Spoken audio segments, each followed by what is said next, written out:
Temos a honra de receber aqui conosco ela que é doutora e mestra em educação, pedagoga, pesquisadora sênior na Fundação Carlos Chagas, professora no mestrado profissional em educação no Centro Universitário Adventista de São Paulo, integra a rede de estudos sobre desenvolvimento profissional docente, compõe o comitê editorial do periódico Cadernos de Pesquisa e coordena também o prêmio Professor Rubens Murilo Marques. Estou falando da professora doutora Patrícia Cristina Albieri de Almeida, a quem recebemos aqui com muito prazer e aplauso.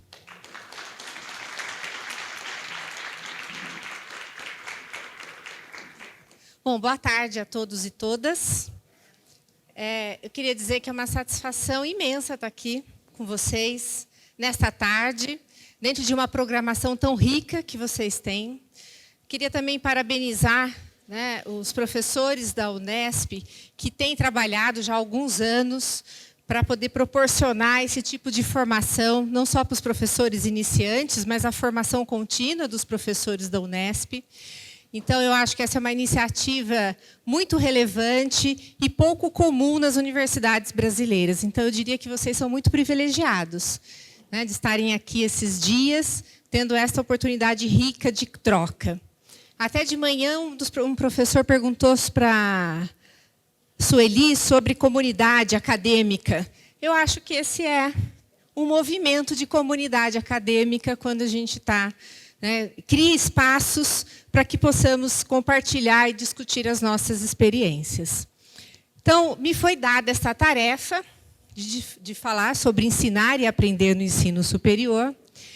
E, para começar, eu quero dizer de que lugar que eu falo. Sempre acho importante as pessoas saberem de que lugar que a gente está falando. Toda a minha formação é em educação. Eu fui professora dos anos iniciais, fui orientadora educacional, conheci o Beto em Taubaté, trabalhei muitos anos na Universidade de Taubaté, na Unital. Comecei no ensino superior em 1994, lecionando nos cursos de licenciatura. Então, sou professora formadora também, não só na formação inicial, como na formação continuada. E há 15 anos eu sou pesquisadora da Fundação Carlos Chagas, que tem um departamento de pesquisas educacionais em São Paulo. Então, estou muito envolvida com essas questões que a gente vai discutir hoje, já há bastante tempo. Esse ano eu fiz 37 anos de exercício profissional. Então, a gente só precisa dar conta só com o tempo, quanto tempo a gente já está trabalhando. E, para começar, falando rapidamente sobre a questão da formação continuada de professores das instituições de ensino superior, eu só queria destacar o novo status que eu acho que a gente vive. Como eu estou desde a década de 90 no ensino superior, eu acho que a gente tem sido possível e viável, no contexto das instituições, mais recentemente, incentivar reflexões sobre o papel da universidade, os desafios que se colocam à docência hoje. Acho que a discussão de manhã inicia justamente falando sobre isso. Proporcionar condições de trocas de experiência entre os docentes sobre o exercício profissional e, portanto, ter essa oportunidade de discutir, estudar formas de organização do trabalho pedagógico na sua relação com o ensino, com a aprendizagem, com a avaliação e a comunicação professor-aluno. Então, eu acho um privilégio poder estudar, pesquisar, conhecer o jovem estudante, suas expectativas, crenças, valores e concepções, não só sobre a profissão que eles escolheram, sobre os cursos. E hoje, de manhã, a professora também fez referência a esse aspecto, que eu também ainda vou retomar um pouco. Eu acho que é muito desafiante ser professor hoje, em qualquer nível de ensino, em qualquer segmento de ensino, porque há muitas mudanças nas gerações que estão chegando na educação básica e no ensino superior. Então, entendo que essas ações dessa natureza vão criando uma comunidade de investigação, ou, como diria o Antônio Nova, ele fala da gente criar uma casa comum para pensar a formação dos professores. Onde que a gente para pensar a formação, a nossa formação, o nosso desenvolvimento profissional? Então, eu diria que esse espaço que foi criado aqui nesses dias é uma casa comum para a gente discutir a nossa profissão, a nossa formação e a nossa profissão. E nisso a gente cria aí uma rede de conhecimento, de experiências, porque, pelo que eu entendi da proposta da escola de formação, né, as atividades não ficam aqui, né? A ideia é que elas tenham, né, continuidade nos diferentes campos. Então, como é que eu organizei minha fala? Eu vou fazer uma breve contextualização, falar um pouco de contexto, que eu acho que é sempre difícil começar a falar do ensinar e aprender na sala de aula sem a gente ter clareza de onde que a gente está, né, o quanto esse contexto torna as nossas ações mais complexas. Vou trazer uma pergunta que eu acho, ela pode parecer trivial, mas nem sempre a gente faz e ela é esquecida, daqui a pouco eu digo o que que é. Eu vou falar um pouco sobre os conhecimentos que estão na base da docência e os processos de ação e raciocínio pedagógico para falar justamente sobre o tema da minha fala, que é a questão de ensinar e aprender. E depois vou estar finalizando. Opa, voltei sem querer. Então, a consideração que eu quero trazer... Primeiro, né, que já foi dito hoje, é esse contexto, e eu acabei falando um pouquinho rapidamente, sobre esse contexto de complexidade que as universidades estão situadas hoje no mundo, que tem mudado muito rapidamente, não só as questões aí que envolvem, né, aquilo que é interno das instituições, mas aquilo que está fora e o quanto nos atinge. Então, a gente vive hoje, por exemplo, uma coisa que eu não pensei que eu fosse viver, que é essa mudança geopolítica que nós estamos, né, observando no mundo. Tem uma mudança geopolítica acontecendo, o mundo está mudando.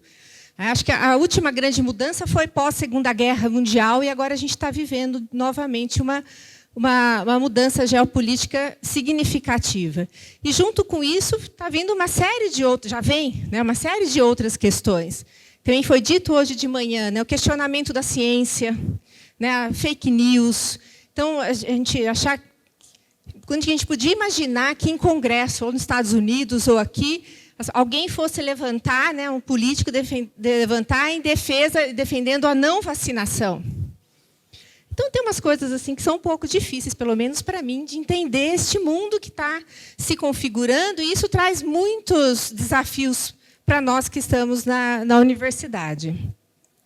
Isso vai redefinindo, né, prioridades e demandas, sem contar as mudanças climáticas. Enfim, a gente tem vários fatores aí que tornam o nosso fazer mais complexo.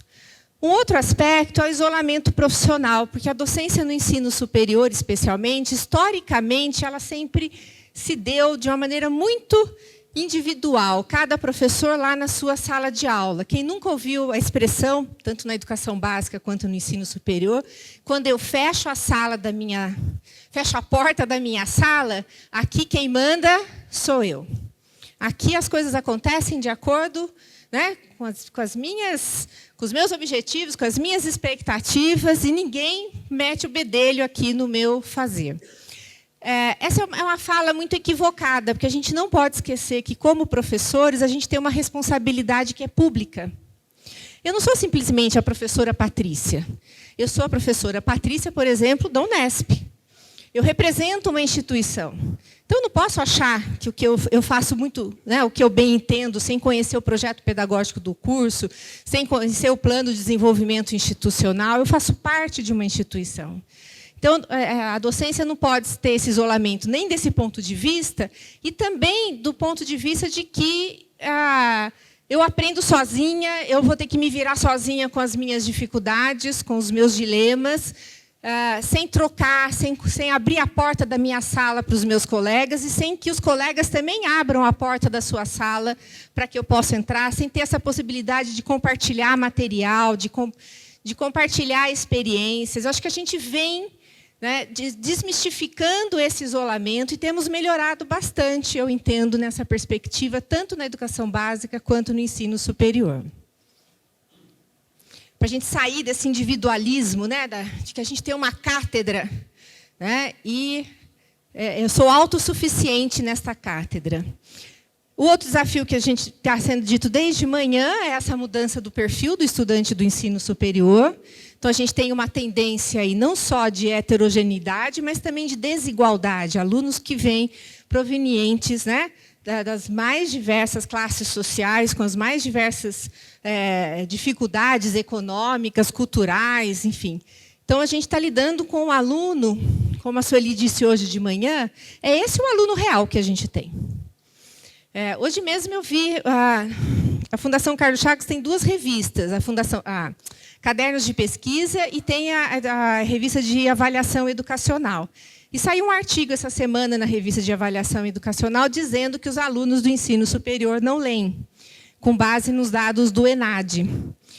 Não cheguei a ler o artigo que eu estava olhando no meu celular hoje, é um artigo que foi publicado agora, e isso, com certeza, todo mundo aqui vai ter um exemplo para dizer, ou das suas impressões, de como os alunos leem pouco.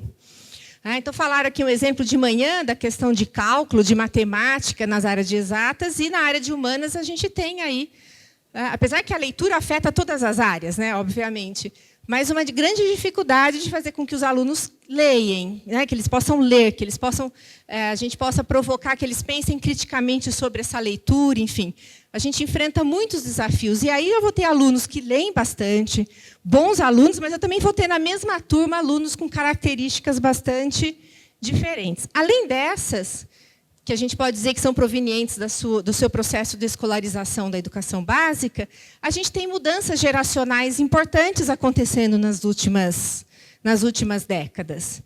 Então, o choque de geração que sempre existiu, eu acho que hoje ele é mais forte, porque a mudança de comportamento é mais significativa no jovem hoje. Eles têm um modus operandi muito diferente do nosso.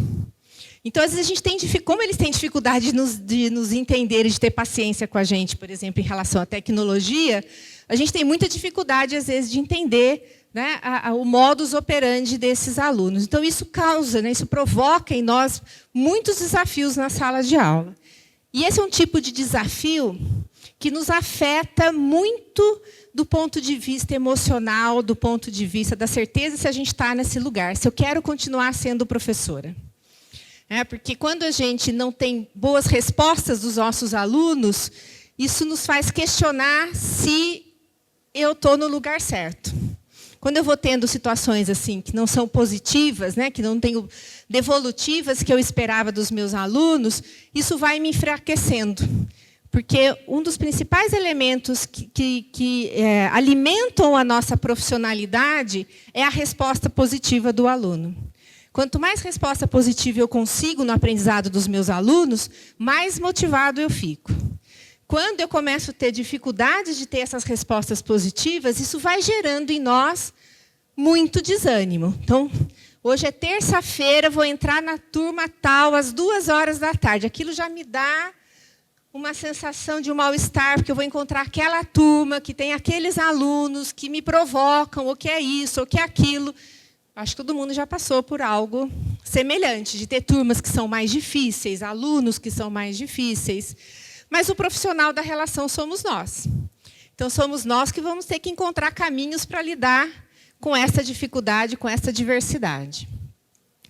E o aspecto dos projetos de formação, porque é comum nas instituições de ensino superior ter uma certa dissonância entre o projeto pedagógico e aquilo que efetivamente ocorre, ou seja, tem uma dissonância entre as nossas intenções formativas e a própria estrutura do currículo. Então, por exemplo, às vezes a gente tem uma proposta curricular que lá nos objetivos, no perfil do aluno que a gente quer formar, a gente coloca um monte de coisa bonita, inclusive, né?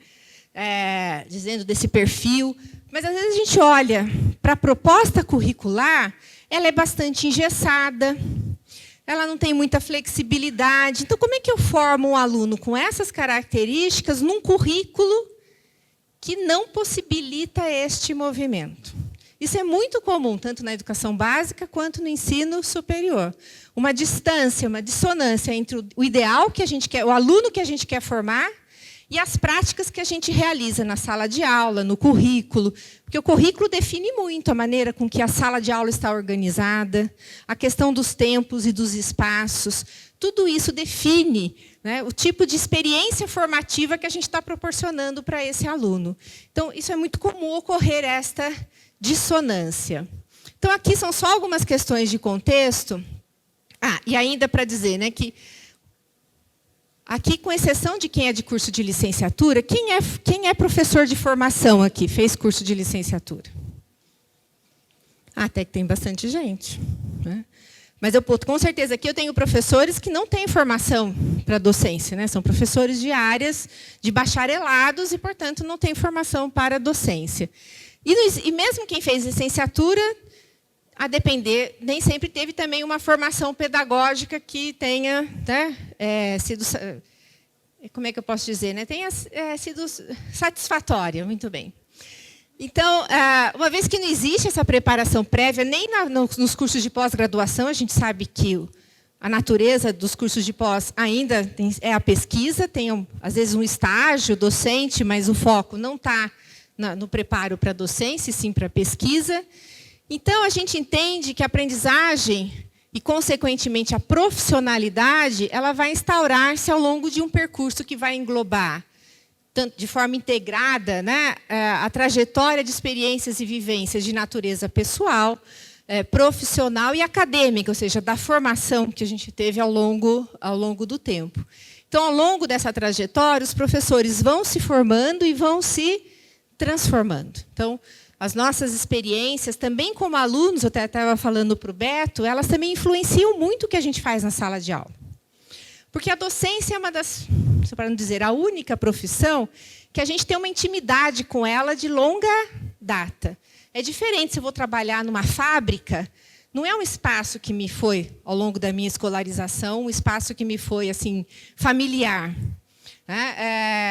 A escola não. A sala de aula, mesmo que seja no ensino superior, a sala de aula é um lugar muito familiar para nós. As práticas de avaliação, né, os processos de aprendizagem, as metodologias utilizadas pelos professores nos são bastante familiares. E quando a gente vai para a sala de aula, esses diferentes professores que nós tivemos, eles influenciam muito o nosso fazer, mesmo que a gente não tenha muita consciência sobre isso, que a gente não pare para pensar. A minha prática foi influenciada por quais professores? Mas elas são influenciadas. Por isso que é muito difícil mudar crenças de professores. Porque essas nossas crenças que a gente construiu ao longo da nossa trajetória, elas são bastante sólidas. E é muito difícil a gente pensar, por exemplo, eu vou falar para vocês, olha, vamos criar, a partir de hoje, uma escola ou uma universidade que não tem sala de aula. Que não vão ter as carteiras lá e não tem aulas de 1h30, 50 minutos, 2 horas. Isso causa nas pessoas um grande estranhamento.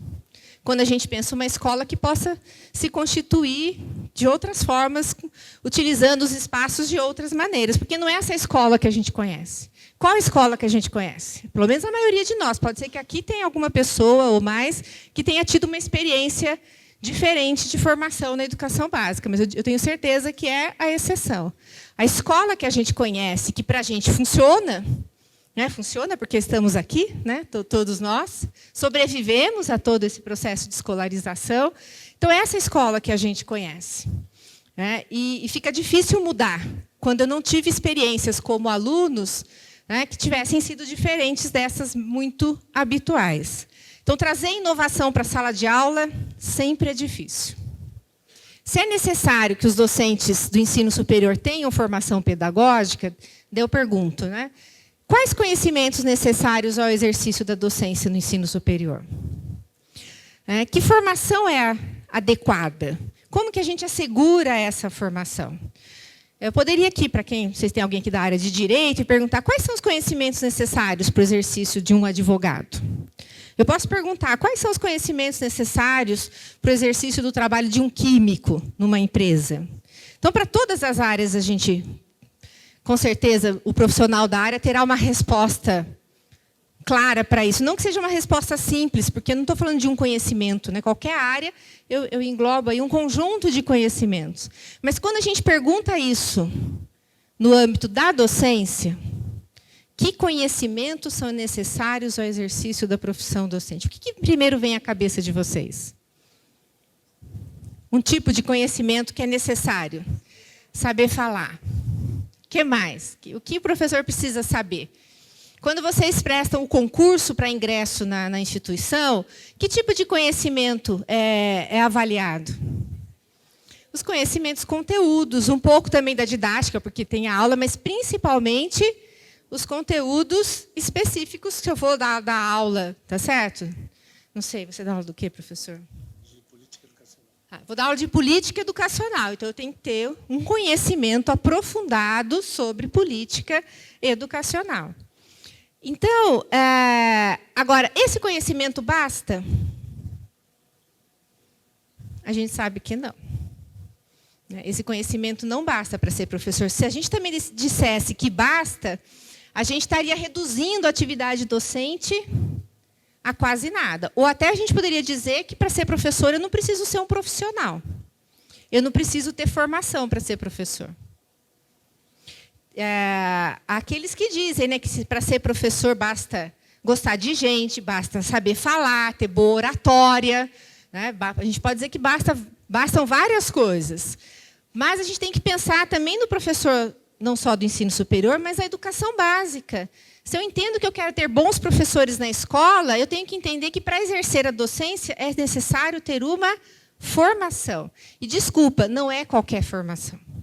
Eu preciso ter uma ótima formação, uma formação sólida. Da mesma maneira que eu quero ter um engenheiro que saiba calcular um prédio para o prédio não cair, eu quero um professor que saiba exatamente o que ele está fazendo na sala de aula para promover o desenvolvimento do meu filho, por exemplo.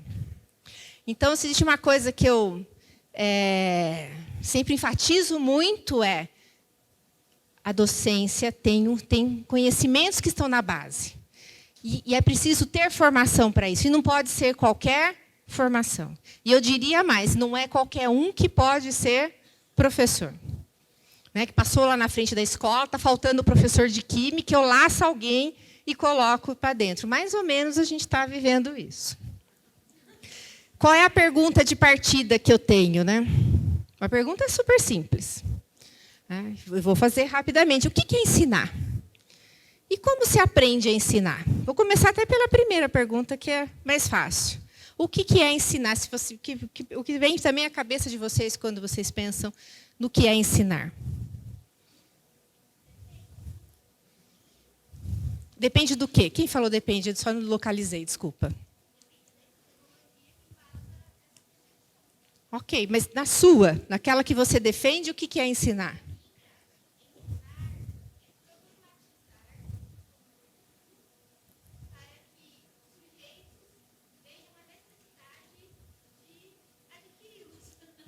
Deu para todo mundo ouvir? Ela falou que ensinar é problematizar os conteúdos e que o sujeito precisa, obviamente, né, se identificar a necessidade. Alguém complementaria com mais alguma observação?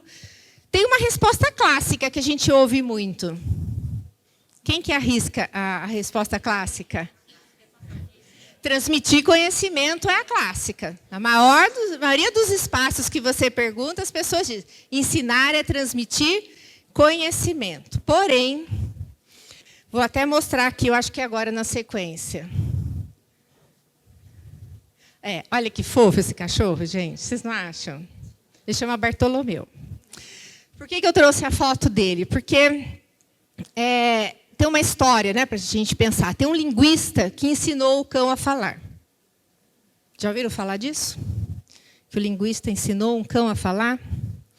Então, lá, em um congresso internacional sobre a linguagem, um famoso linguista americano disse em plena conferência: com recurso às novas teorias de ensino das línguas, ensinei o meu cão a falar.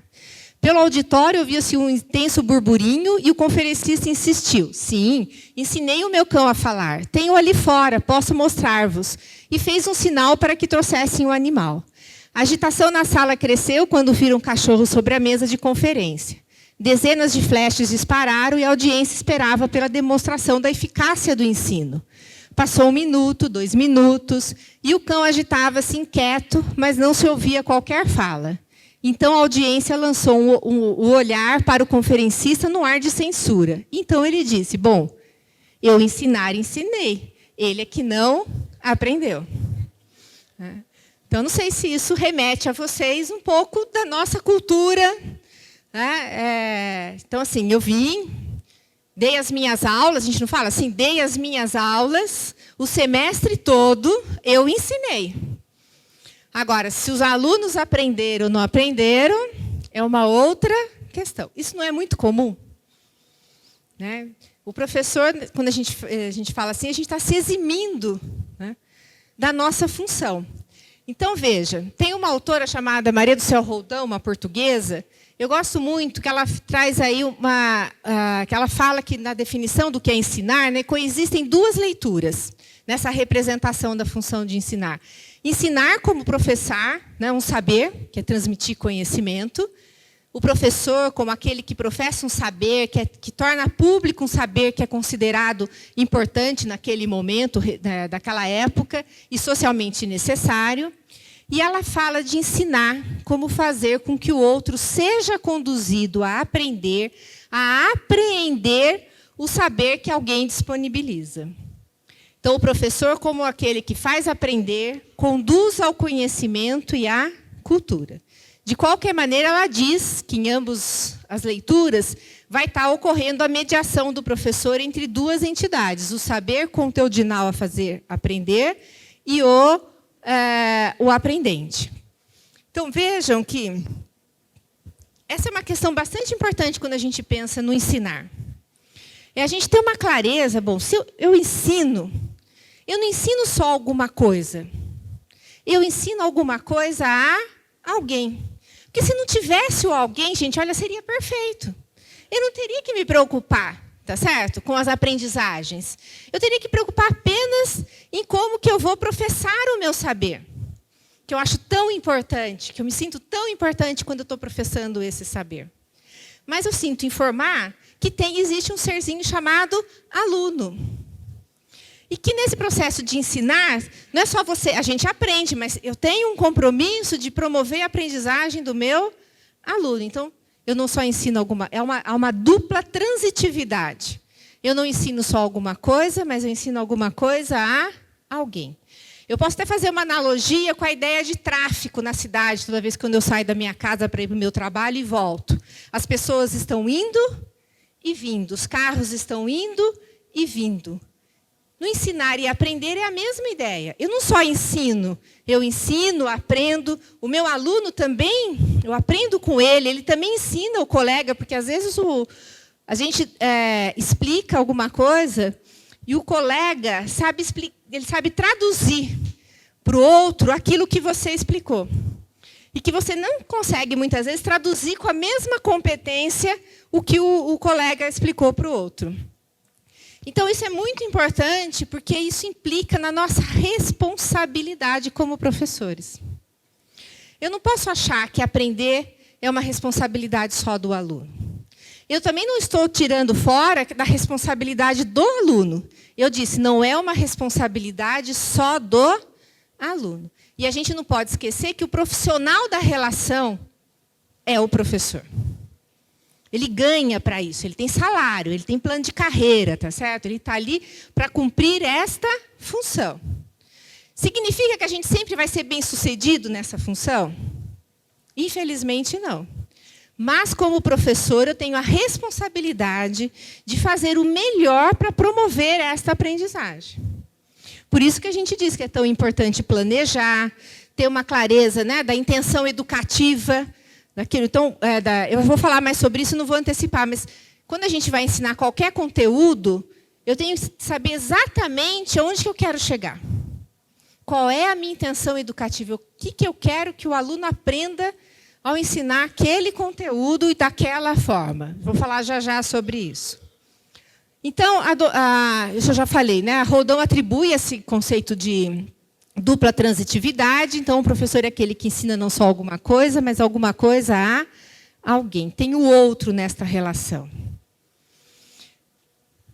Daí, saber produzir essa mediação, obviamente, não é um dom, que muitos acham que é um dom, mas não é.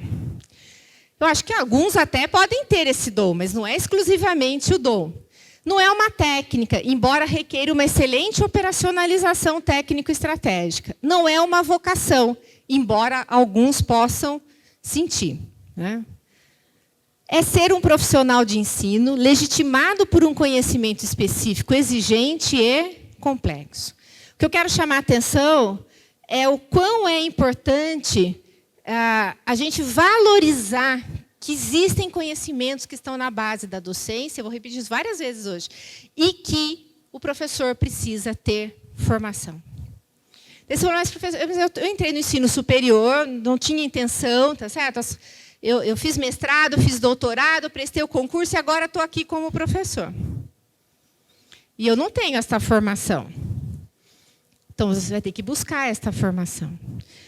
O difícil é que é o aprendizado que se dá no contexto do trabalho. Não vai parar, né, que você vai falar, olha, eu vou ficar 1 ano estudando, daí daqui a 1 ano eu vou entrar na sala de aula. Isso não é possível. Então, eu aprendo no contexto do trabalho. Mas eu preciso ter clareza de identificar que conhecimentos eu estou sentindo necessidade, o que eu preciso, né, procurar, buscar informação, buscar fonte, trocar com os meus pares, enfim. Mas a gente precisa ter essa consciência. Então, o que é preciso para ensinar? Se ensinar fosse apenas dar matéria, seria estudando a matéria. Se ensinar fosse apenas cativar os alunos, seria aprendendo técnicas de motivação. E olha que tem bastante isso, hein? Se ensinar fosse apenas aplicar teorias, repetíamos as boas teorias. Se ensinar fosse apenas treino, seria repetindo processos e práticas. Se ensinar fosse continuar como sempre foi, seria fazendo o que os colegas já fazem, o que os nossos professores já fizeram. Se ensinar é fazer com que alguém aprenda alguma coisa, é preciso um pouco mais do que isso, né? E daí, eu vou retomar essa pergunta. A gente saberia dizer quais os conhecimentos que estão na base da docência e como eles são aprendidos? Não vou pedir para ninguém responder isso, mas é uma questão para a gente pensar. Eu vou falar um pouco sobre isso, né? Pelo menos do que a gente já tem de conhecimento sistematizado.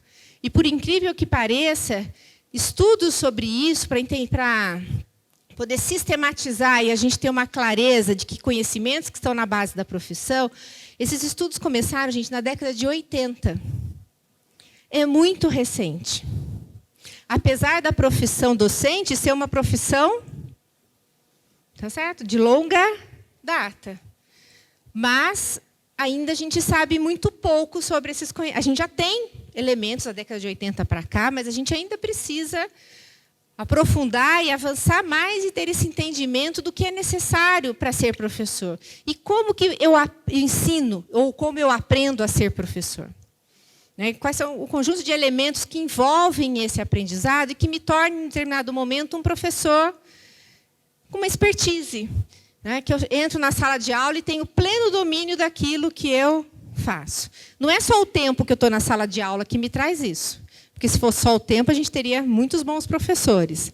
Mas a gente sabe que um professor pode passar 10, 20, 30, 40 anos na sala de aula e não necessariamente ele é um bom professor e ele consegue, de fato, engajar, envolver e proporcionar aprendizados para os seus alunos. Então, quando a gente falou dos conhecimentos, eu vou colocar só um recorte aqui do que a gente tem estudado. E o primeiro nós falamos, é o conhecimento do conteúdo específico, que a gente entende que esse é o objeto de ensino e tem uma influência direta das decisões curriculares, e é isso que é o meu objeto de trabalho na sala de aula. Então, se entende que ele é fundamental. Tem também o conhecimento pedagógico geral, que aí vai congrega, né, os conhecimentos dos alunos, na sua aprendizagem. Por exemplo, a gente estuda muito pouco ainda no ensino superior como é que o adulto aprende. Porque vocês ensinam adultos, não importa que eles tenham 19 anos, eles já são, do ponto de vista cognitivo, eles são adultos. E a gente estuda, a gente sabe como eles aprendem? Pode ser, eu sei que tem gente da psicologia aqui que tenha isso mais claro, mas para a maioria de nós, não. Como é que o adulto aprende? Esse é um conhecimento importante, que é diferente de como a criança aprende. As habilidades relacionadas à gestão da sala de aula e ao conhecimento do currículo, então, da gestão da sala de aula. Que conhecimentos que eu tenho que me possibilite tomar decisões, por exemplo, se eu vou trabalhar em duplas, em grupos. Né? Quando eu trabalho em grupo, basta eu dar um texto para os alunos e falar para eles estudem esse texto e depois apresentem? Como que normalmente eles vão fazer se eu dou essa comanda? Eles vão dividir assim, olha, Beto, você lê da página 17 a 23, eu vou ler da 24 a 27, cada um pega um pedacinho daquele texto e vai apresentar. Não é assim que funciona? Nós fizemos isso como alunos e os alunos fazem. Quando a gente fala de trabalho em grupo, tem todo um conhecimento para se trabalhar em grupo. Trabalhar em grupo não é uma coisa trivial. Tem que ter comando, tem que ter direcionamento. Só um exemplo. Tem uma pesquisadora da Universidade de Stanford, Rachel Lawton, o nome dela. Ela esteve aqui já no Brasil várias vezes, trabalhando, porque eles têm lá em Stanford um programa de formação que chama PED. Acho que o seu Beto já ouviu falar, não sei se alguém aqui já ouviu falar. E eles têm instituído aqui no Brasil e têm formado professores, especialmente da área de matemática, em formação continuada, em cursos de especialização, para trabalhar com esses professores o ensino de matemática. E ela tem um livro, até o livro, o foco dele é como trabalhar em grupos. Como que, por meio do trabalho em grupos, a gente promove a equidade na sala de aula. Porque ela diz que o nosso objetivo é sempre promover a equidade, ou seja, todos precisam aprender. Ela não aceita aquela curva, sabe? 25% dos melhores, 25% dos piores e os 50% que estão, né, no bolo. Ela fala que não. Na sala de aula, a gente tem que fazer com que essa curva fique para cá, entendendo que todo mundo precisa aprender. Eu fiz alguns cursos com ela e, assim, bem rapidamente. Quando você entra, primeiro, as mesas são redondas, normalmente. Não tem carteiras uma atrás da outra. As mesas são redondas ou aquelas mesas de encaixar, sabe? Que você vai mudando. E, então, vamos supor que vai fazer um exercício de matemática. Ela tem uma comanda para fazer esse exercício. A comanda está lá na mesa. É claro que foi discutido conceitos antes, mas tem a comanda. E tem as pessoas nesse grupo, nessa mesa. Cada pessoa tem uma função no grupo, naquele momento. E essas funções vão também, a cada atividade, elas vão mudando. Então, por exemplo, tem o aluno ali que vai garantir, vai ler a comanda e vai garantir que todo mundo entenda o que é preciso ser feito. Vai ler e vai interpretar junto com o grupo para que todos entendam o que é preciso ser feito. E assim vai, ela passa essa especificidade para cada um. E sempre tem tempo. As atividades não são assim, né? Tem 5 minutos para resolver, tem 10 minutos, tem 3 minutos. Sempre vai ter também alguém que vai controlar o tempo. Mas a melhor parte vem agora, que eu acho. Ela sempre diz, o grupo não termina a atividade também se todos não souberem resolver esse problema. Então, ela mostrou vídeos de situações da educação básica que a professora passa na mesa, pergunta lá para uma aluna e a aluna não soube responder. Ela passa o comando para o grupo. Olha, a colega não está sabendo ainda, então vocês vão ajudar a colega a entender o que é para ser feito. Ela sai e são os colegas que vão trabalhar junto ali com a colega para que ela saiba resolver o exercício. Então, olha, ninguém termina a atividade enquanto todos não souberem resolver esse problema, essa situação. Então, ela cria situações em grupo, isso é só um exemplo das diferentes formas que é possível trabalhar em grupo, mas você tem uma clareza do que você pretende, né? E cada um tem um papel, e você não deixa lá o grupo solto e vai sentar na sua mesa lá na frente, e deixa o pessoal, que daí você sabe, o pessoal vai conversar sobre outras coisas, vão fazer outras coisas. Mas ele tem, o trabalho em grupo ele tem um direcionamento. Então, quanto que eu sei fazer a gestão de um trabalho em grupo na minha sala de aula? O quanto que eu sei fazer a gestão dos aprendizados? Como é que eu avalio aquilo que o aluno já sabe? Uma coisa boa. Todo mundo aqui sabe elaborar bem instrumento de avaliação? com muita tranquilidade, assim, elaborar instrumentos que me dê os resultados que eu quero, né, com questões objetivas, com questões subjetivas, eu diria que a maioria de nós não estudamos como elaborar instrumentos de avaliação. Nos cursos de formação, a maioria que é mais comum a gente aprender é dizer da importância da avaliação, que ela tem que ser processual e formativa, que a avaliação isso, que a avaliação é para incluir, não é para excluir. A gente fala da avaliação muito no âmbito conceitual. Mas e como é que eu efetivamente avalio o aluno? Onde que a gente aprende isso? Tem conhecimento sobre isso? Eu preciso aprender a avaliar. A gente elaborar provas objetivas é uma tarefa bastante difícil. Não sei se alguém aqui já elaborou itens para concurso ou para o ENAD. Enfim, não é uma tarefa fácil. Você tem que ter uma composição lá do que se pretende com aquela elaboração daquele item, né? Que competências que você quer avaliar naquele item. Então, isso não é trivial. Conhecimento do contexto. Então, que é claro, a gente precisa conhecer onde que eu estou. A Unesp de Bauru provavelmente tem características singulares que são diferentes da Unesp de Presidente Prudente, da Unesp de São Paulo, enfim. É claro que cada contexto em que a gente atua tem características próprias. E o conhecimento pedagógico do conteúdo, que esse que é o mais importante, que é tido, né, por alguns autores como nuclear. Eu vou falar sobre ele agora. E é claro que tudo isso vai permear as nossas experiências profissionais e como a gente vai aprendendo no contexto do trabalho. Então, o conhecimento pedagógico do conteúdo, ele é decorrente dessa intersecção entre o conhecimento do conteúdo e o conhecimento pedagógico. Aqui todo mundo tem um conhecimento do conteúdo. Mas para que eu tenha o conhecimento pedagógico do conteúdo, que eu vou explicar melhor o que é, eu preciso desse conhecimento pedagógico. Para que nessa intersecção eu tenha o entendimento de como ensinar. Um dos autores que estudam isso desde a década de 80 é o Schumann, Lee Schumann. Infelizmente, ele faleceu no final do ano passado. Ele é da Universidade de Stanford. E ele fala que ensinar é, antes de tudo, entender. Que é o PCK, que é esse conhecimento pedagógico do conteúdo. É que PCK está na sigla em inglês, né? Ele diz que isso encontra-se unicamente no domínio dos professores, na forma especial de entendimento profissional.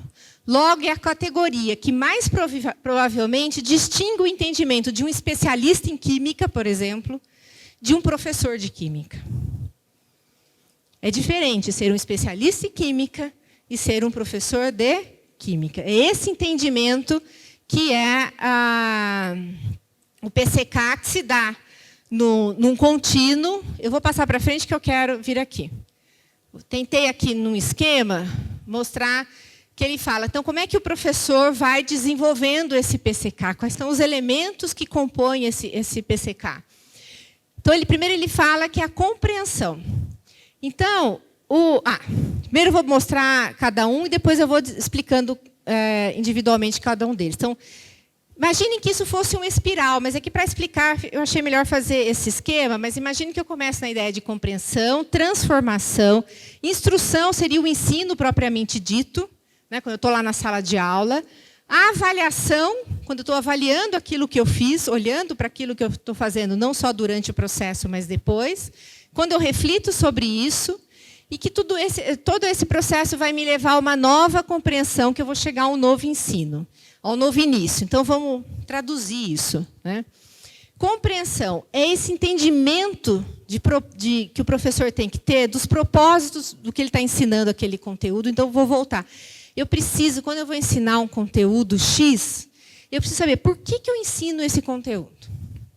Minha disciplina é aqui no 4º semestre do curso. Então, eu tenho que ter clareza. O que os alunos já estudaram?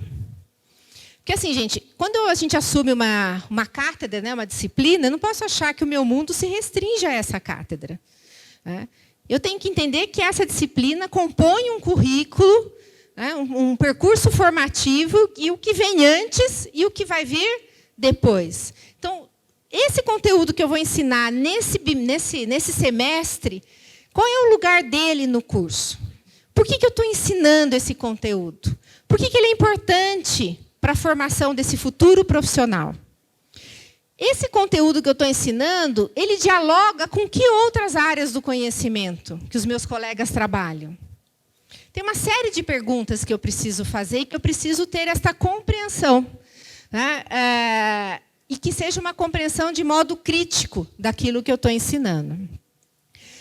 Então, tem até uma fala aqui de um professor relativa a essa ideia de que os professores precisam possuir uma compreensão especializada da matéria ou área de conhecimento que lhes permita criar condições para que a maioria dos alunos aprenda. Daí esse professor fala assim: quando você aprende biologia para ensiná-la, você deve conhecê-la muito, eu penso. Quando você aprende para ensinar, você deve estar preparado para lidar com 150 formas diferentes de abordá-la, pois você deverá ser capaz de lidar com a abordagem diferente de cada aluno. Eles lhe irão colocar questões a partir de diferentes áreas e você terá que ser capaz de abordá-las a partir do referencial deles. Dessa forma, quando você aprende a ser professor, você deve aprender em termos de como vai ensinar algo, como isso irá afetar os estudantes e como eles serão capazes de entender a matéria. Então, é o depoimento de um professor. E tem uma outra coisa quando a gente tem essa compreensão do conteúdo. A gente também tem uma compreensão do ponto de vista também dos nossos referenciais teóricos. E a gente sabe dizer o que é importante, o que é central e o que é periférico no conteúdo. Por onde que eu começo? Eu começo pelo que é central ou eu começo pelo que é periférico? Então, eu tenho que ter essa compreensão do conteúdo.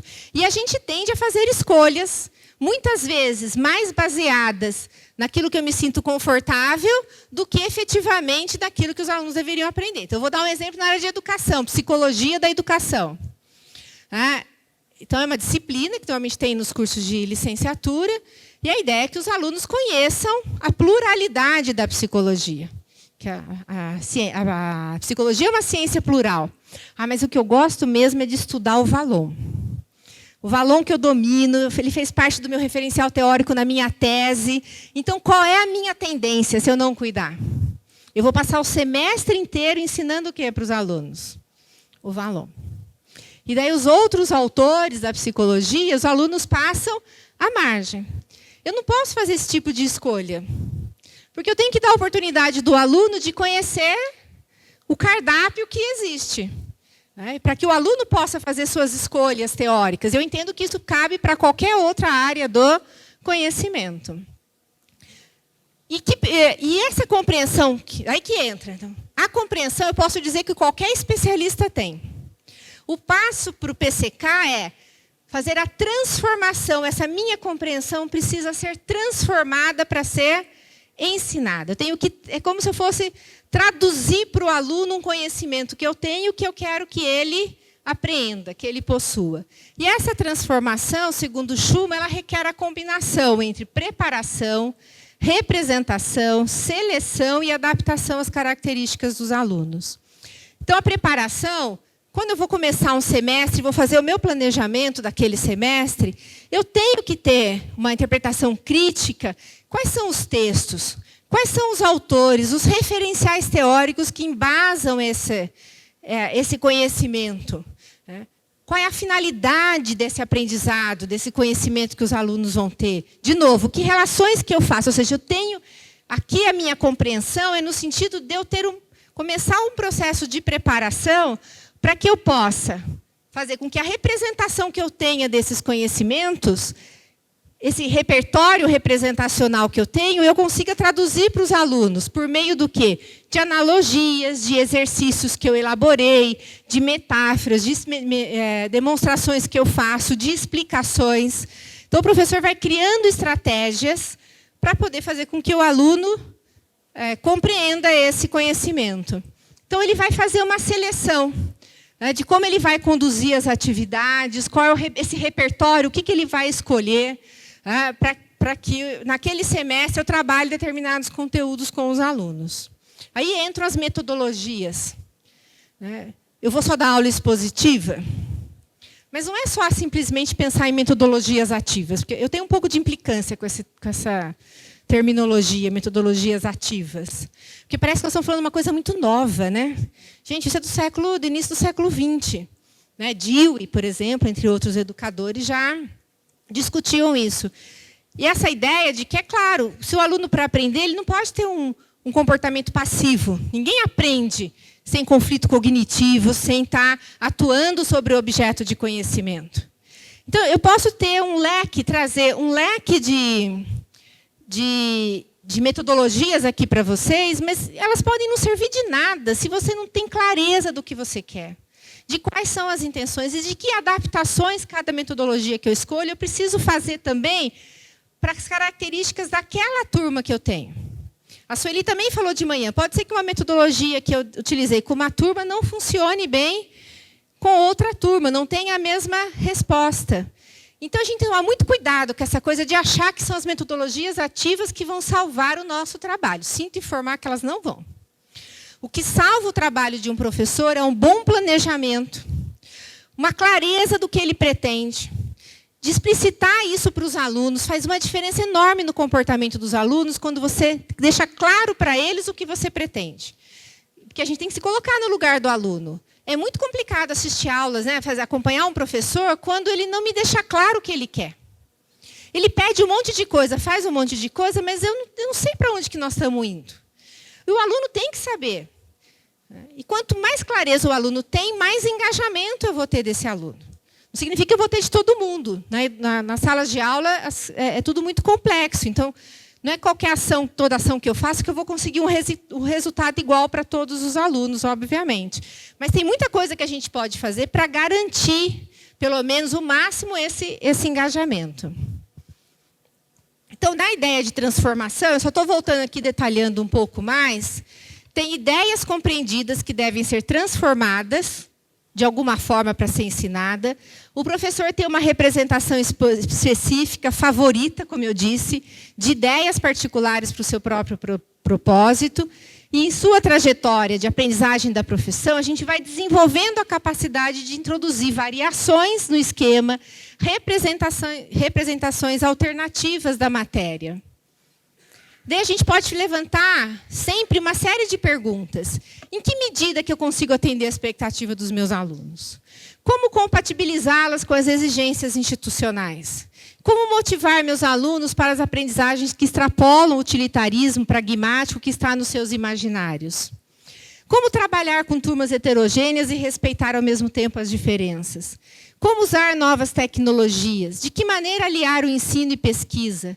Como fugir de avaliações prescritivas e classificatórias, mas, ao mesmo tempo, olha que difícil isso, manter o rigor, né, no meu trabalho?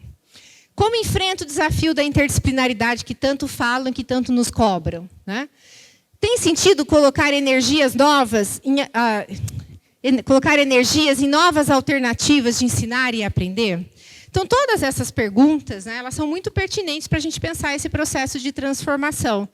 Então, essas formas de transformação, esses aspectos do processo pelo qual o professor se move, de uma compreensão que é pessoal, que é a compreensão do especialista, para possibilitar a compreensão do outro, que é o aluno. Isso é essencial na ideia de raciocínio pedagógico. E daí isso me remete a um poema do Manuel de Barros, que ele diz assim: a expressão reta não sonha. Não use o traço acostumado. O olho vê, a lembrança revê, a imaginação transvê. É preciso transver o mundo, isto seja, Deus deu a forma, os artistas desformam. É preciso desformar o mundo, tirar da natureza as naturalidades. Fazer cavalo verde, por exemplo. Agora é só puxar o alarme do incêndio que eu saio por aí a desformar. Eu gosto dessa poesia porque, assim, para mim, como professora, a docência me remete muito à criatividade. E a parte que mais eu gosto da docência é pensar em formas de fazer com que os alunos aprendam aquele conteúdo, é ficar tendo ideias, mesmo que algumas sejam frustradas depois, não tem problema, mas fazer cavalo verde. A docência ela é essencialmente criativa. Eu acho que isso é um elemento muito positivo do trabalho docente. Então, voltando aqui, todo esse processo de transformação vai resultar num plano, num planejamento, que eu vou colocar em efetividade, que é a instrução ou ensino, que é o desempenho observável do professor, sendo que durante e após esse ensino, essa instrução, ocorre a avaliação, via checagem constante, formal e informal, da compreensão dos alunos. E quando o professor olha para o processo, há reflexão sobre a ação pedagógica, que exige conhecimento analítico para examinar o próprio trabalho em face àqueles fins que eu tinha estabelecido. E isso possibilitar uma nova compreensão. Né? Por que chega-se a um novo início? Porque quando eu for ensinar esse conteúdo de novo, eu já não vou, a minha compreensão do que eu vou ensinar pela segunda, pela terceira vez, nunca é a mesma. Cada vez que eu ensino, eu elaboro uma nova compreensão. É claro que não significa que sempre ocorre dessa maneira, nesta sequência. Né? Vão ter momentos em que isso não se dá desta forma, outras vezes sim. Então, mas é uma lógica de raciocínio pedagógico. Isso é porque eu falei agora, só para não... Estou terminando. Então, o Schumann ele diz que há sempre uma síntese de 3 aprendizagens em qualquer profissão. Eu acho isso muito interessante. Uma aprendizagem que é cognitiva, na qual se aprende a pensar como um profissional. Uma aprendizagem que é prática, na qual se aprende a agir como um profissional. E uma aprendizagem moral, no qual se aprende a pensar e agir de maneira responsável e ética. Porque toda profissão tem essa dimensão, obviamente. Mas quando eu trago isso para a docência, a gente tem uma forte responsabilidade moral e ética com o aprendizado do outro. Se eu sou responsável por aquela disciplina, para promover esse ensino, isso tem uma forte responsabilidade. Aqui eu tinha trazido, eu meio na dúvida se valeria a pena, mas é rapidamente que eu acho que, como vocês estão aqui discutindo muito essa ideia de formação continuada, de desenvolvimento profissional, esses conceitos se misturam muito. Então, é só para deixar claro, né, que o desenvolvimento profissional, entendo ele como um grande guarda-chuva, né, que ele é um processo contínuo de constituição do professor ao longo de toda a vida, e esse processo vai se constituindo da nossa participação em diferentes contextos e processos, podem ser intencionais ou não. Às vezes, na sala dos professores, isso influencia muito o meu desenvolvimento profissional, a depender das conversas que eu tenho.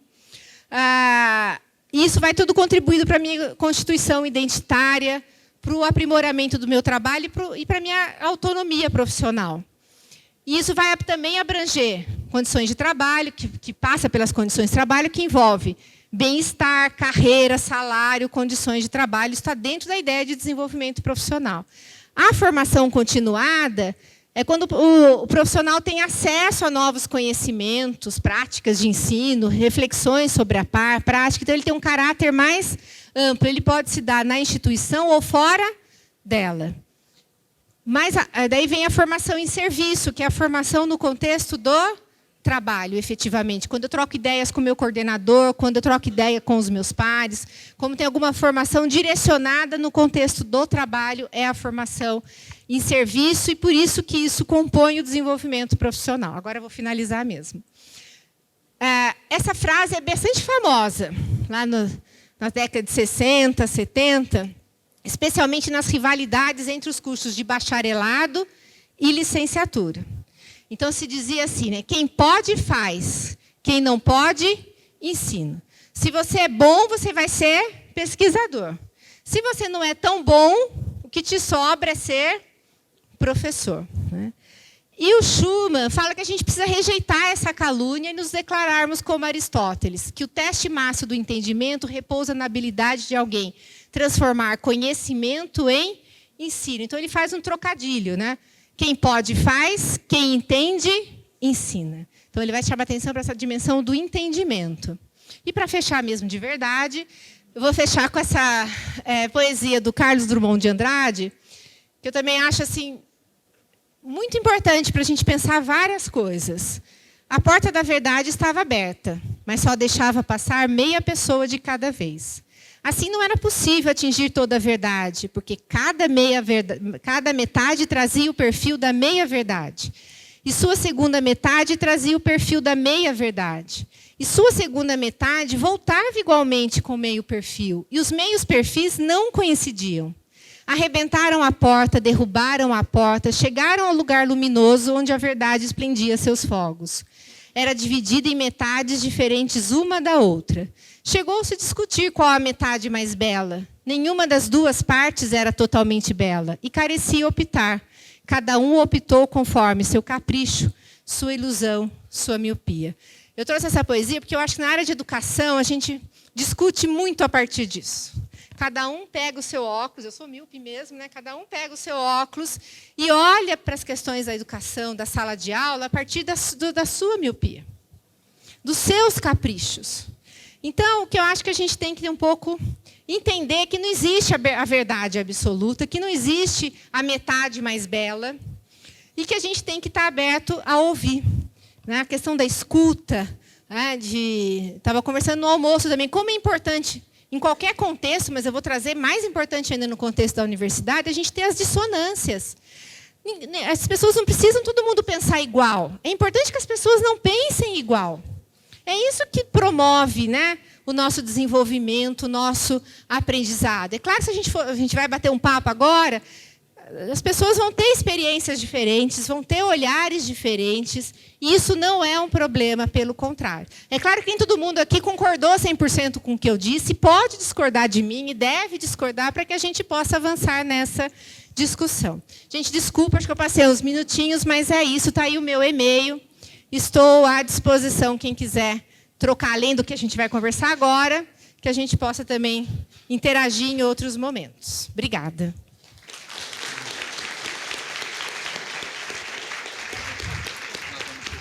Boa tarde a todos e todas. É uma alegria mediar essa mesa, depois dessa fala da Patrícia, que tanto nos leva a pensar nas nossas práticas, nas nossas impressões, nos nossos desafios dentro da sala de aula, né? Em especial para os colegas que estão chegando agora à instituição.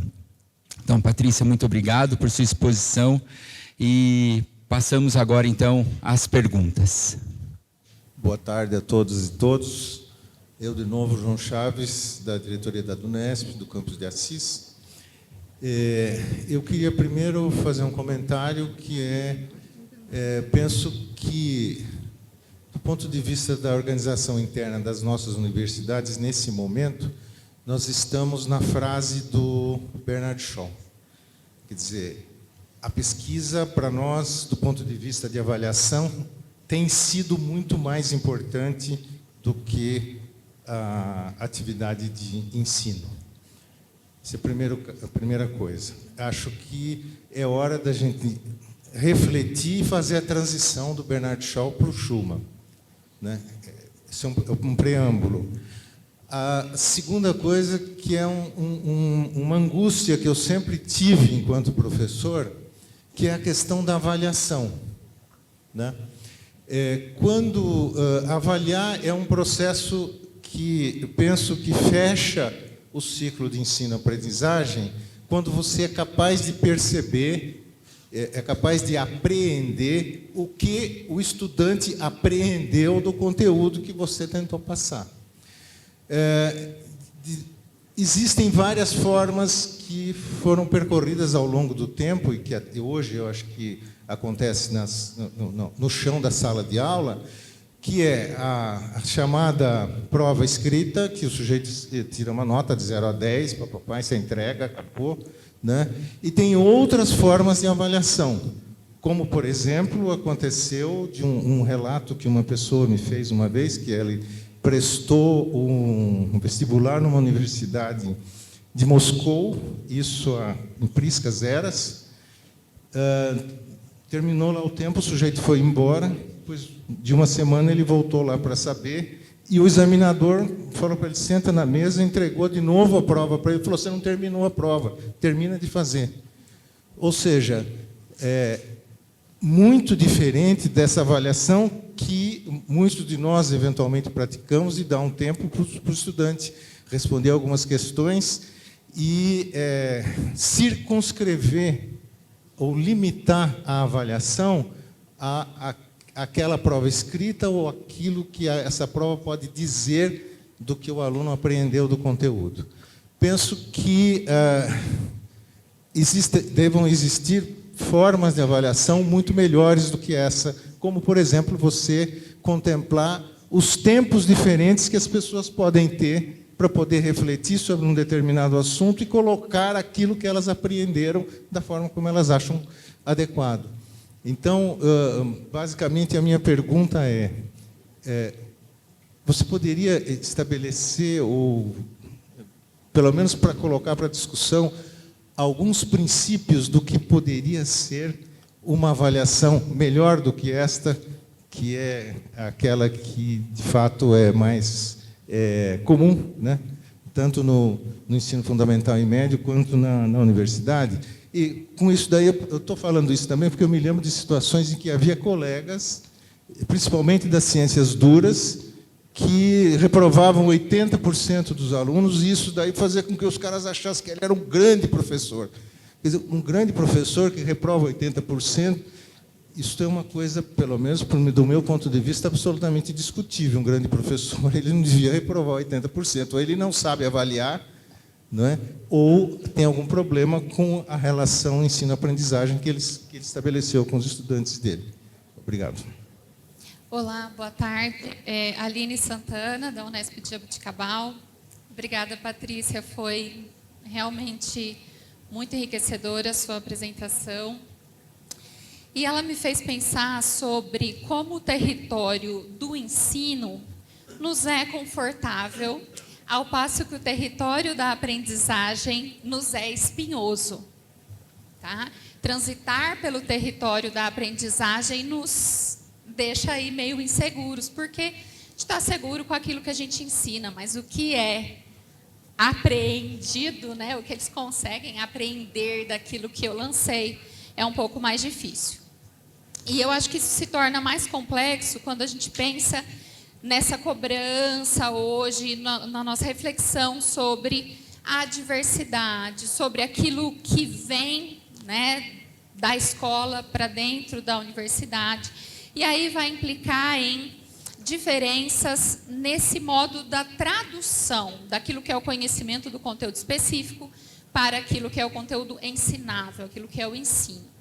Então, eu gostaria de ouvir seus comentários sobre o quanto eu consigo colocar de diversidade ou de diferentes estratégias ao realizar essa tradução.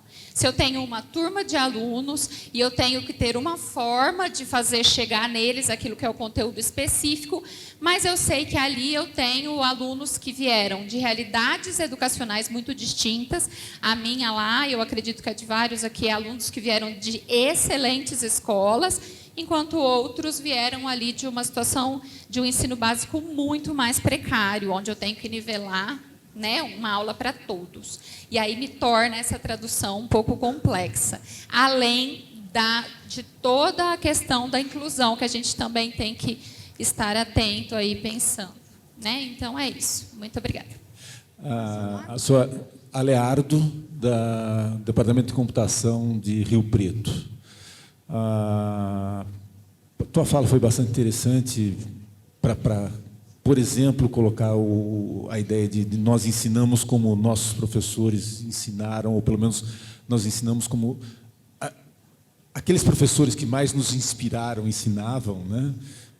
Eu acho que é bastante válido essa constatação. Mas no final da tua apresentação você falou sobre a questão de se adaptar ao que a forma de cada aluno aprender. E aí eu gostaria de saber a tua opinião sobre toda a teoria de estilos de aprendizagem, a validade de estilos de aprendizagem no ensino e se a gente tem condições de realmente aplicar estilos de aprendizagem diferentes para dentro de uma sala de aula única, né? Vamos lá, boas provocações. Né? João, eu concordo com você que a gente vem já há algum tempo, né, privilegiando a pesquisa em detrimento do ensino. Isso é uma verdade absoluta à medida que os cursos de pós-graduação tiveram um crescimento exponencial. Ou seja, eu não lembro agora de cabeça, mas se a gente voltar lá nos anos 90 e agora, o número de cursos de pós-graduação aumentou significativamente. E apesar desse tripé tripé, né, ensino, pesquisa e extensão, a gente sabe que, especialmente em função dos programas de pós-graduação, a maior cobrança que o professor tem é em relação à pesquisa. E isso vai tomando muito do tempo do professor no ensino. E isso que eu vou falar agora, acho que tem a ver até com as duas próximas perguntas. O ensino é muito demandante. Para você, de fato, realizar um bom trabalho na sala de aula, isso envolve horas antes, tem o durante e tem o depois. Né? Isso é bastante exigente e é um trabalho invisível para as pessoas. Parece que o exercício da docência se dá só naquelas 2 ou 3 horas que você está em sala de aula. Não tem esse antes e não tem esse depois. E isso fica totalmente invisibilizado. E é invisibilizado pelas avaliações da CAPES, por exemplo, pelas avaliações na própria universidade. Né? Que valor que tem o trabalho que você realiza em sala de aula? O que eu tenho visto, esse valor, né, ele está quase que iniciado. Agora, se eu chego lá e falar, mas tem um professor que tem tantos artigos publicados na revista 1, que ele fez isso, não sei o quê, pronto, né? Esse professor ganha todas as bolsas, os investimentos, né? O mundo está aos seus pés. E tem aquele professor que está fazendo um trabalho excepcional em sala de aula e que isso é totalmente negligenciado e esquecido, às vezes até pelos próprios colegas, pela coordenação, enfim. Então, eu acho isso muito triste. E eu acho que a gente precisa fazer um movimento, porque eu acho que a qualidade do ensino, no ensino superior, vem sendo prejudicado em função disso. Porque os professores se veem pressionados, porque pesquisa também dá trabalho. Não é fácil conciliar ensino, pesquisa e extensão. É legal na fala, né? Vamos, né, fazer esse tripé e vamos conciliar. Mas são coisas... As 3 são muito demandantes, né? E eu sou muito defensora do ensino. E eu também acho que nem todo mundo tem as mesmas vocações, no sentido assim. Né? Tem gente que realmente tem uma capacidade, né, de desenvolver um conhecimento e ele faz muito melhor o trabalho dele como professor do que, às vezes, em outras atividades. Né? E isso a gente poderia, né, equilibrar melhor. E daí, então, esse é um aspecto, tá, João, que eu concordo plenamente com vocês, sou da bandeira que a gente precisa olhar mais para o ensino em função do quanto ele é demandante. E uma das demandas passa pela avaliação. Então, eu vejo 2 princípios básicos da avaliação. Eu entendo que a avaliação tem como função promover a aprendizagem do aluno e o desenvolvimento do professor. Então, promover a aprendizagem do aluno, porque para eu tomar decisões, eu avalio para tomar decisões. Eu não avalio simplesmente para dizer se o aluno tirou 9, 7 ou 8, se ele é bom, né, ruim, regular ou ruim. Eu avalio para tomar decisões. Cada avaliação que eu faço deveria ser para tomar decisões, para que eu possa ter dados que me indiquem o que os alunos já sabem, onde que eles estão errando, para que eu possa tomar a decisão de como que eu corrijo esse percurso, que tipo de intervenção eu faço para que eles possam avançar. Então, na minha compreensão, a avaliação não tem... O princípio básico é esse, é promover a aprendizagem. Eu avalio para tomar decisão. E à medida que eu também faço isso, eu também estou trabalhando para o meu desenvolvimento, porque quando a gente está atento à resposta do aluno, e principalmente onde que o aluno erra, isso me ajuda, né, no meu desenvolvimento, porque exige de mim tomar decisões no sentido assim, que estratégias eu posso criar? Que alternativas eu posso desenvolver para que o aluno não supere essa dificuldade com uma certa facilidade, vamos dizer assim. Porque quem trabalha aqui o mesmo conteúdo há bastante tempo, sabe que a gente consegue, inclusive, prever onde que o aluno erra.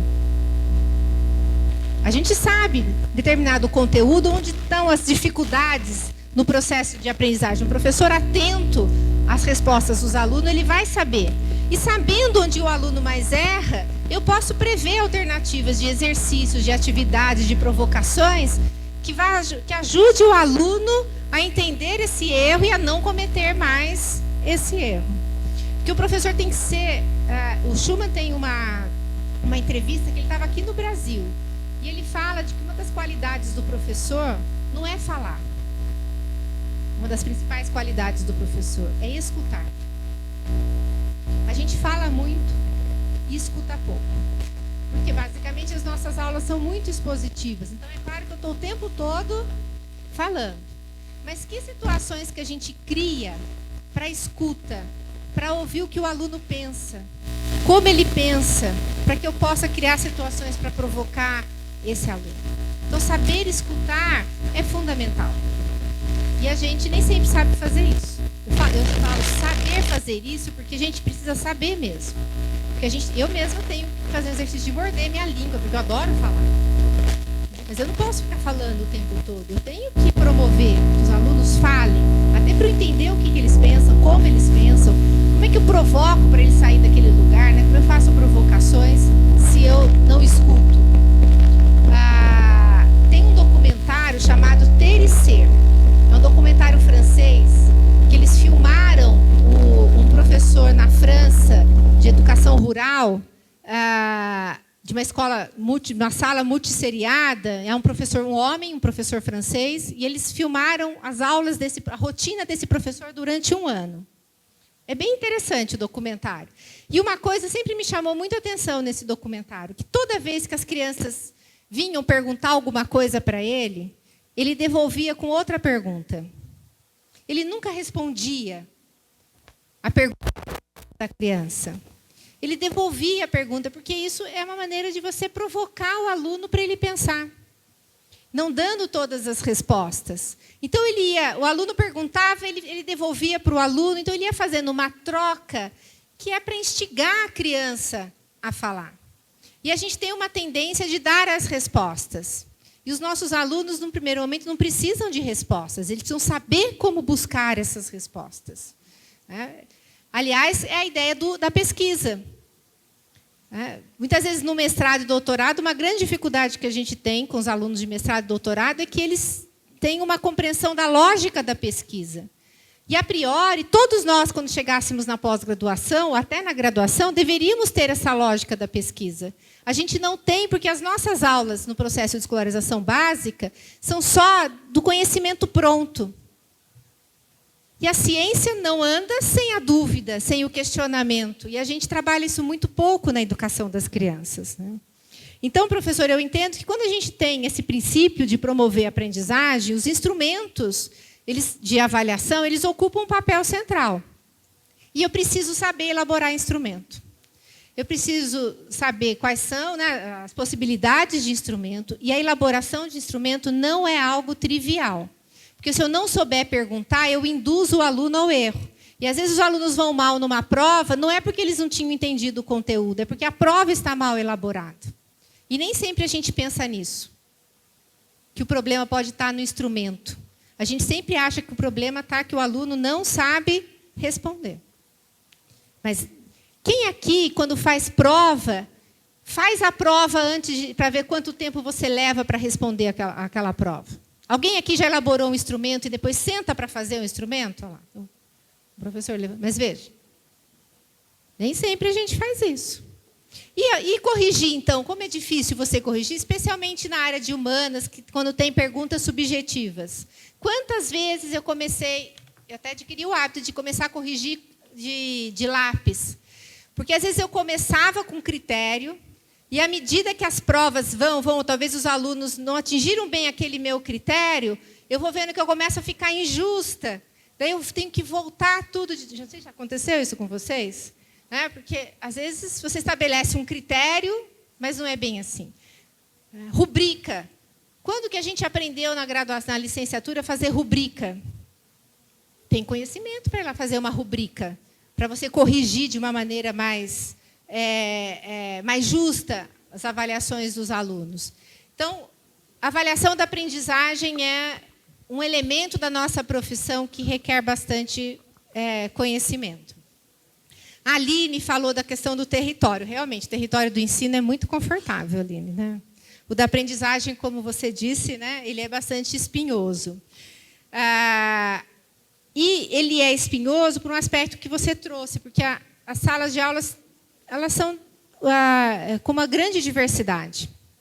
Não é só diversidade por questão de gênero, que tem meninas e meninos, que tem negros, né, que tem orientais, ou que tem alunos sei lá, N características diferentes, mas também envolve os estilos de aprendizagem, que foi dito aqui também, que envolve as deficiências, as dificuldades que os alunos podem ter em relação a... Tem gente que, para aprender melhor, precisa fazer esquema. Eu sou uma dessa, né? Pode ver que eu trabalho sempre muito com esquema, porque o esquema, para mim, é a melhor forma de eu verificar se eu aprendi ou não aquele conteúdo. Então, quando eu sei fazer um mapa conceitual, eu devo entender que eu estou no caminho certo. Então, essas diferenças, elas são muito difíceis, porque a gente aprende a planejar como se os 30 alunos que eu tenho, ou 40, fossem todos iguais, e pensassem da mesma maneira e partissem do mesmo lugar. Só que não é. E a gente não aprendeu a planejar, fazer um planejamento que considere a diversidade. Porque se eu fizer um planejamento que eu considere a diversidade, os alunos não vão fazer tudo ao mesmo tempo. Eu tenho que pensar, às vezes, em criar situações em sala de aula e dividir em grupos e que os grupos estejam fazendo coisas diferentes. Isso não é um problema, pelo contrário. Mas a gente se prende muito na ideia de que todo mundo tem que estar fazendo a mesma coisa. E não é. Eu posso trabalhar com estações, eu posso trabalhar em grupos também, e a gente tem que fazer um uso positivo, que eu quero dizer, daqueles alunos que sabem mais para ajudar os alunos que sabem menos.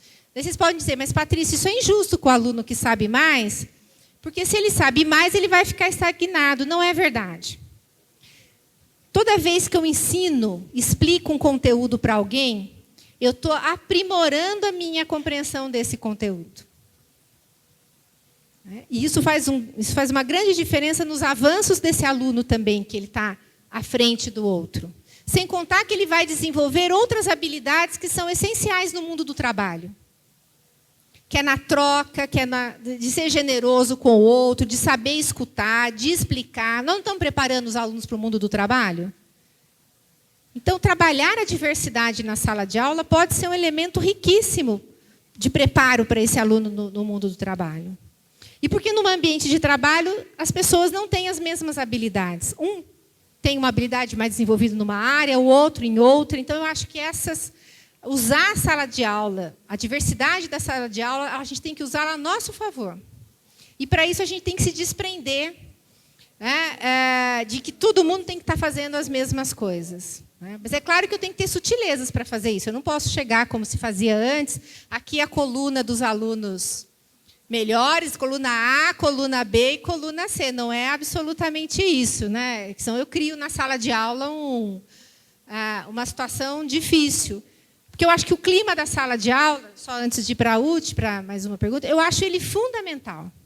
Eu vou falar de coisas bobas, que fazem uma diferença imensa no comportamento dos alunos. Eu digo isso por experiência de muitos anos em sala de aula.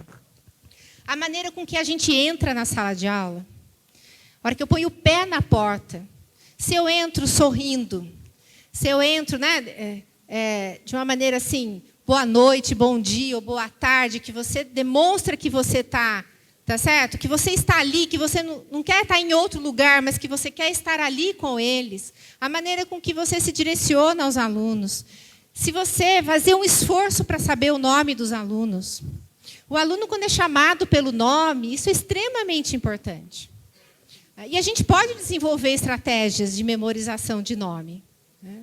Eu desenvolvi essa habilidade. Eu posso ter uma turma de 40 alunos, 50, eu guardo o nome de todo mundo no mesmo dia. Porque eu uso uma estratégia logo no início da aula, né, que eu vou anotando e que eu vou fazendo essa relação. E durante toda a primeira aula eu fico passando meu olho e associando, pronto. Daí eu consigo chamar todo mundo pelo nome. Os alunos ficam impressionadíssimos. Mas eu só sei naquele contexto. Às vezes, se eu encontro eles em outro contexto, eu tenho que fazer um esforço. Mas eu não conto isso para eles, né, claro. Mas, então, a maneira com que a gente entra, de mostrar que a gente tem um respeito por eles na sala de aula, que você não está ali por estar ali, mas que você se sente compromissada com o aprendizado deles, sabe, olhar no olho do aluno, quando possível, chamá-lo pelo nome, apresentar o seu planejamento, dizer passo a passo o que você pretende, ouvir se eles têm alguma coisa, as expectativas que eles têm em relação a essa disciplina. Essas pequenas atitudes, gente, faz uma diferença imensa no comportamento dos alunos, porque eles vão adquirindo um respeito por você. E quando o aluno tem respeito por você, porque o respeito se dá pela nossa competência. Quando a gente demonstra que você sabe o que você está fazendo lá na sala de aula, ou pelo menos que você tem uma intenção de realizar um bom trabalho, os alunos passam a te respeitar. Daí, engajá-los nas atividades fica muito mais fácil. Então, essa dimensão das relações, eu acho que ela é fundamental. Agora, entrar de cara feia, de mal com o mundo na sala de aula, seria melhor não ir para a sala de aula. O professor não tem esse direito. Por pior que tenha sido sua noite, por pior que sejam os seus problemas, a gente não tem o direito de entrar na sala de aula de mau humor, xingando o aluno e bravo com o aluno. A gente não tem. Porque não é, se a gente vai ao médico num consultório, vocês gostam quando o médico nem olha na sua cara para te atender? Como é que a gente sai do consultório de um médico quando ele nem olha na sua cara? É a mesma coisa. Esse é o nosso trabalho. Então, se eu não gosto de estar na sala de aula, desculpa, tá certo? Tem que arrumar outra coisa para fazer. A gente tem que tratar bem o aluno, tratar o aluno com respeito. Eu acho que isso é fundamental. E isso vai criando um clima na sala de aula que favorece muito as atividades. Quando o aluno faz pergunta, de tomar cuidado para que valorize essa pergunta do aluno, por mais tonta que seja a pergunta, mas saber valorizar, porque o aluno tem que sentir que ele está ali, que ele é respeitado. E eu acho que isso facilita bastante o trabalho do professor. Tá. Só vou falar aqui dos estilos de aprendizagem. Eu acho que eu respondi um pouco agora, parcialmente, a sua pergunta. É Aleardo, né? Aleardo? É claro que é muito difícil fazer essa adaptação a todos os estilos, mas a gente pode pensar em estratégias em sala de aula que favoreçam diferentes estilos e que os alunos também possam fazer escolhas de como estudar.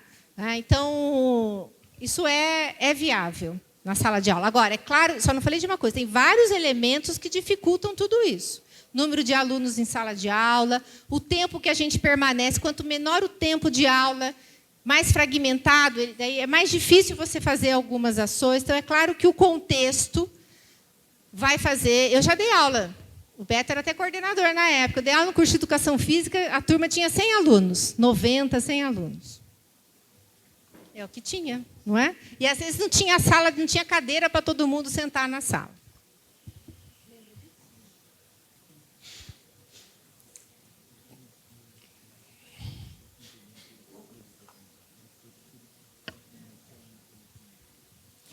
O Beto chamou a atenção aqui, que a gente falou, o professor falou de estilos de aprendizagem. Será que todo mundo aqui está entendendo a mesma coisa sobre estilos de aprendizagem?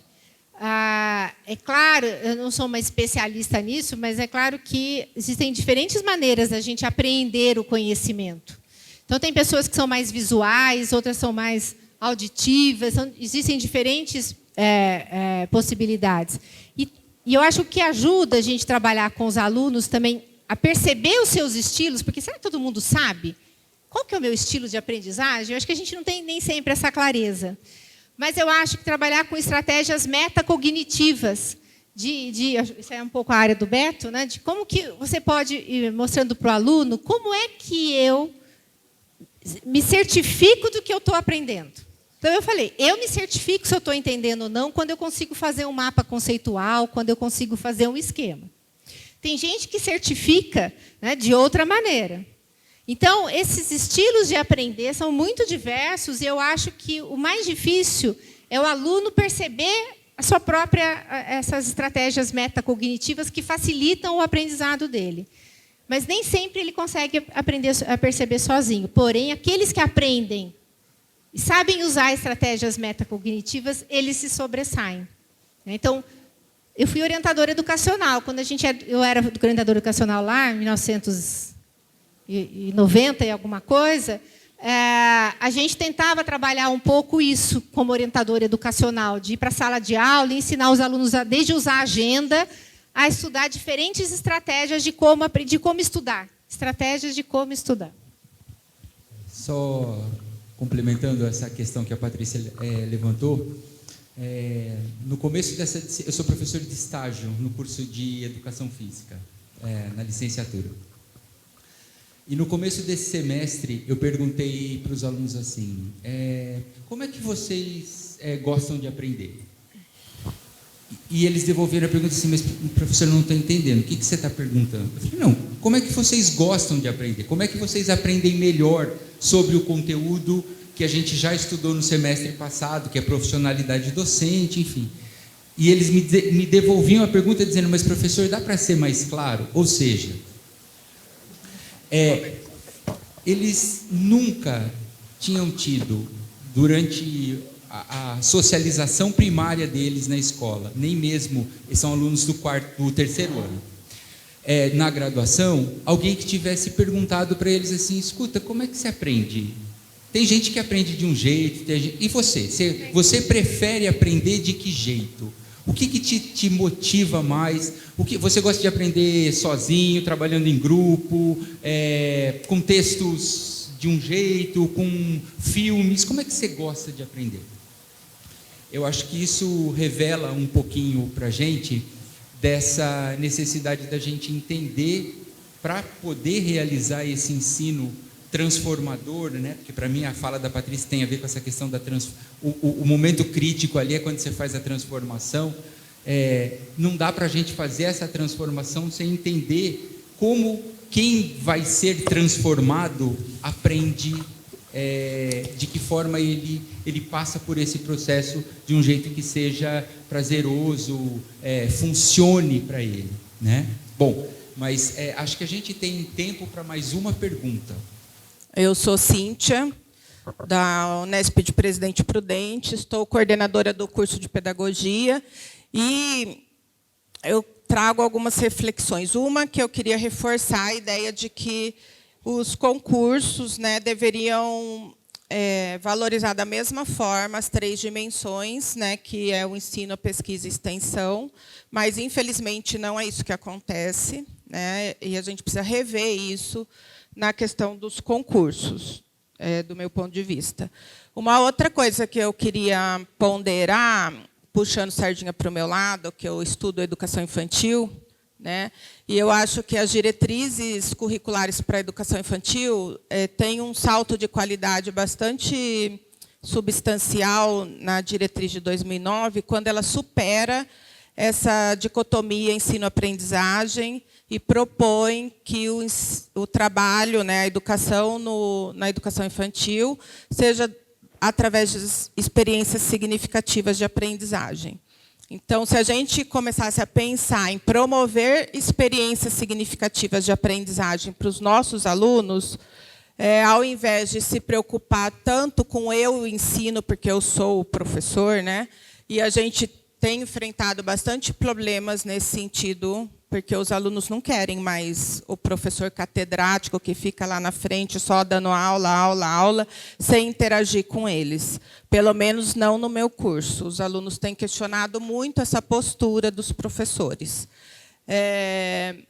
E aí, nessa situação do questionamento dos alunos, como fazer para que esses professores que têm essa postura de ser o maioral, sabe tudo, né, e não dialoga com os alunos, participar, por exemplo, de um momento como esse, né? Porque justamente esses professores que têm mais dificuldade de interagir com os alunos não comparecem, por exemplo, na semana de planejamento que a gente tem lá na unidade, né? Então, são esses os mais resistentes. E aí eu fico pensando, como convencê-los, não sei, ou obrigá-los, não sei, alguma alternativa tem que ter. Porque a gente tem tido muita dificuldade com esses professores, porque os professores que vêm aqui, que ouvem palestras nesse sentido, ou que participam dos nossos eventos lá na unidade, acabam tendo alguma alteração na sua postura, mas os que não participam continuam tendo a mesma. E essas, assim, eu estou enfrentando um problema seríssimo por causa disso, né? De ter que trocar o professor no meio do semestre, porque os alunos não querem mais o professor na sala. Então, a gente precisa ter um jeito, não sei se a reitoria obrigar, alguma coisa, do professor participar dessas experiências de aprendizagem, porque não é o motivo da gente ter passado no vestibular ou no concurso e acabou, não precisa mais nada, né? A gente precisa estar se aprimorando. E, às vezes, os professores esquecem desse detalhe. Então, era isso. Como a gente motivar, que eu acho que seria a melhor opção, se não obrigar mesmo. A ideia é com o chicotinho mesmo, né, Cíntia? Eu acho que, assim, quando a gente tem que lidar com professores com pessoas que têm essas crenças tão enraizadas, né, em que elas estão muito seguras do que elas estão fazendo e que elas não querem sair desse lugar, só falar não vai. Eu acho que talvez uma estratégia é fazer com que elas vivenciem, de fato, uma situação de aprendizagem nesta condição de estar como aluno e um aluno que está atuando sobre o objeto de conhecimento. Porque, às vezes, a pessoa tem que viver uma situação e sentir que o valor daquela experiência para que ela possa ver, nossa, então, deixa eu ver se eu consigo fazer isso também como professor. Eu acho que só falar, por melhor que seja o discurso, sempre vai ficar distante.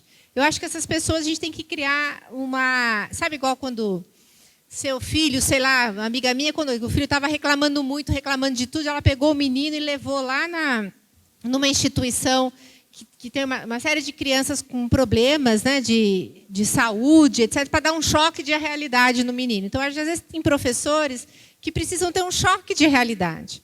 E, no caso, para a gente sair do discurso, a única maneira é proporcionar uma vivência para esses professores de aprendizagem, que daí você toque o coração deles, estou brincando, tá? Mas para que eles, de alguma maneira, possam rever, né, e ressignificar as suas práticas.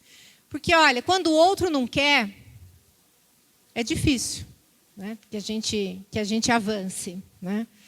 Mas eu entendo a sua agonia, mas o que me ocorre agora, como uma única forma, é criar uma oficina, alguma atividade que eles vivenciem este lugar, né, de ter uma experiência significativa de aprendizagem e sentir que isso é relevante, né? Porque eles já devem ter ouvido várias pessoas, né, e continuam reproduzindo as mesmas práticas, porque é um pouco o que a Aline falou, né? É esse território que é confortável, né? Eu continuo nele, que eu vou lá, acho que eu ensino e está tudo certo, né? Esquece que tem esse outro na relação. É uma pena, Cíntia, eu acho muito triste quando a gente tem professores tão resistentes a mudar as suas práticas, a ressignificá-las. Também não estou dizendo que é para rasgar o que a gente faz, jogar fora e começar uma coisa totalmente diferente. Não acredito nisso. Eu acho que as nossas mudanças elas são também aos poucos, à medida que eu vou conhecendo uma coisa e vou implementando e vou... Quando eu vejo, eu ressignifiquei muita coisa da minha prática. A gente não pode jogar a água do banho e jogar o bebê junto com a água do banho, entendeu? Eu acho que a gente precisa cuidar disso. Boa sorte, viu, Cíntia, nessa sua luta. Bom, não temos mais tempo, então gostaria de agradecer imensamente, Patrícia, por você ter aceito o nosso convite, de estar conosco aqui. Obrigada, gente.